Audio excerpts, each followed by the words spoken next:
What simultaneously can occur then when you're keeping an open heart and an open mind is you're really putting your filters of any experience on hold for a while, right? You're trying not to process through your own filters and you're allowing the experience to be what it is.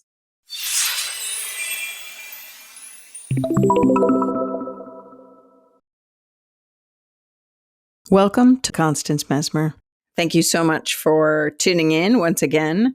I've had some people ask if I could really put all the exercises into one place so that we can have like a power workout. So instead of putting them in one segment, I'm actually going to break them up individually and label them as such, like clairvoyant exercises, clairaudience exercises, so that you could go right to the specific segment to work on the psychic center that you want to work on.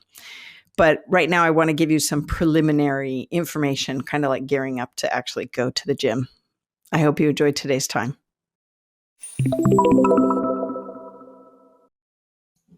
I've said it before, and I'll say it again, time and time again. We are all capable of this, right?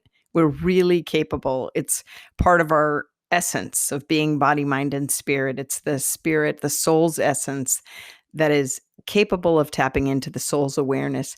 And it's about really claiming that power in your life and claiming that you can have and make differences in your life and in your world by opening up your awareness to these other levels of experience.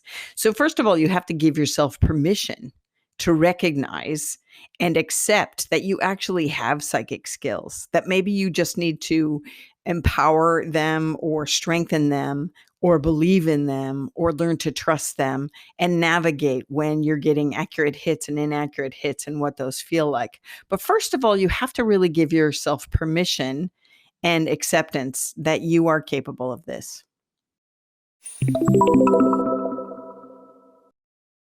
I want you to consider yourself a scientist in all of this, exploring your very nature of registering truth to your soul's awareness. You know, much of scientific discovery occurs by failure. We measure what is not against what actually is. So don't get upset or let down by any inaccurate hits or misses. Instead, learn from them. Ask yourself, what happened then in that moment? Did I embellish? Did I not focus my attention? And then you're always going to check your info by trial and error. So realize this is, again, self-discovery, truly. The way to keep the ego at bay, the ego that loves to control or, sometimes takes us for a ride on our own little uncomfortable journey. We can have other people interfere with our ability to have and tap into our intuitive or psychic awareness, if you will, but we can also sabotage our own efforts. So it's really important. The way to temper the ego or hold it at bay or just say you're going to be fine or everything's going to be fine is to recognize that you need to have an open heart, open mind to the experiences. Remember in the beginning, I said no expectations, just go with it with curiosity. This is going to help you. It's really going to help you. That way you don't have any preconceived notions of what's going to be. And what happens then is just this really fun impressions and rather miraculous at times experiences that can happen to you in your world. So it's really important that you remember to keep an open heart and an open mind when you're heading into using your soul awareness or tapping into your soul awareness or strengthening your soul awareness. What simultaneously can occur then when you're keeping an open heart and an open mind is you're really putting your filters of any experience on hold for a while, right? You're trying not to process through your own filters and you're allowing the experience to be what it is. This is going to be important for not only the exercises, but carrying this work or this awareness into your day-to-day life. Because in that space of knowing like with what is, then you can go to the next level. Like, then you could say, "I don't understand it," or "Give me more information," or "Please help me understand what I need to know before I can take this next step." But you have to be where you're at. So the open heart, open mind allows you to be alive and participatory in the moment without expectation, without your ego fears, disbelief, overeagerness getting in the way. Be with what is with an open heart and open mind. This is going to help a lot of things. And it's going to help in your day-to-day life, really, because it'll translate to your daily life. Cool, right?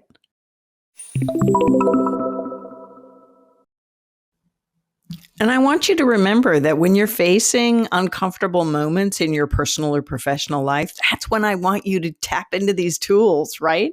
They're supposed to empower you when you're feeling like this disconnect or drained or just, feeling like you're missing a beat. This is when I want you to use the senses of your soul to help navigate and look at your world and your day-to-day existence. This is about really bringing it into your day-to-day life.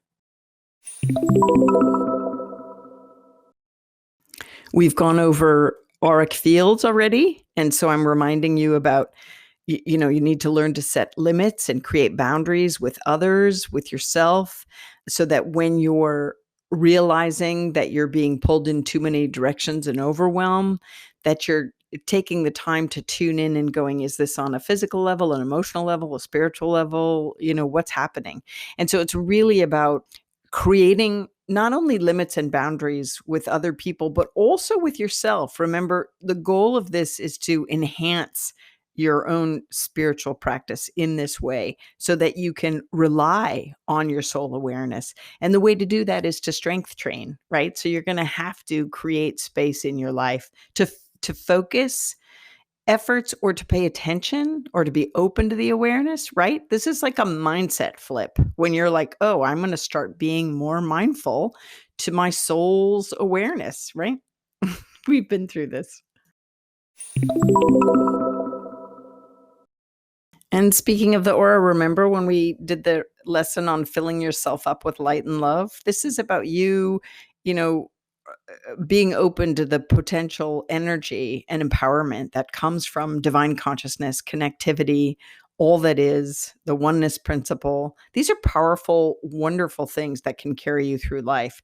But it really is a choice, it's it is do you remember Zen and the Art of Motorcycle Maintenance or even The Tao of Pooh? I love these books, right? Because they are just great opportunities to kind of flip the switch to the control mechanism that we might carry through our life and just be open to what is. And being open to the soul's awareness also does this as well. But the beautiful thing is when you surrender to the potential source of energy that is connected and impregnates all things and is there, the love consciousness, it's powerful. And I told you before, this is a spiritual journey and it's going to be a personal journey.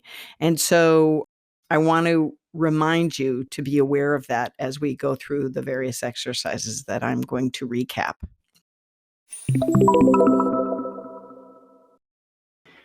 I've said before that meditation, you're going to use it to hone your skills, right? Psychically, empathically, intuitively, hone these abilities. Meditation helps you stay in that space, a concentrated space of focus.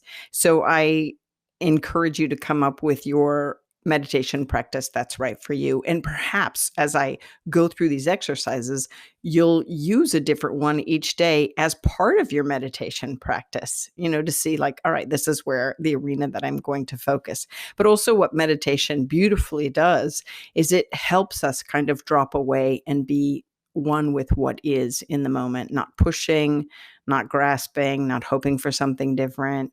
That's why the asanas in yoga are so lovely, right? Because you're holding the position and it's not going to last forever. And so you can go with some of the discomfort of the muscle tightness or whatever as you move forward through the posture to get to the next one. It's just part of the spiritual journey of just kind of letting go and being with what is. And so meditation in all the various ways that you can use meditation will enhance your spiritual practice or your soul awareness. So I encourage you to use it and use it well. Lastly, I want you to remember to journal as you go through these exercises that I'm about to share with you in the next several podcast segments. Journaling is going to be fabulous. Keeping a diary. It will, if you monitor and track your your thoughts, your emotions, any impressions that you have when you're doing the exercises. It's even helpful. A lot of times people have their dreams that shift, or dreams become more lucid dreaming or more aware of the dream time, or lessons come in dreams. These are also helpful to keep your spiritual journal, if you will, or a diary. And this just helps you also monitor where you're growing, where you're kind of getting stuck, where you might need to reconsider spaces or ways that you're doing the various exercises. Okay, stay tuned for the power workout. All right, that's what's going to come up next. So enjoy, have fun with it, journal it, practice it. Great, awesome. All right, thank you so much for tuning in. Legally speaking, this podcast is presented solely for educational, spiritual, and entertainment purposes.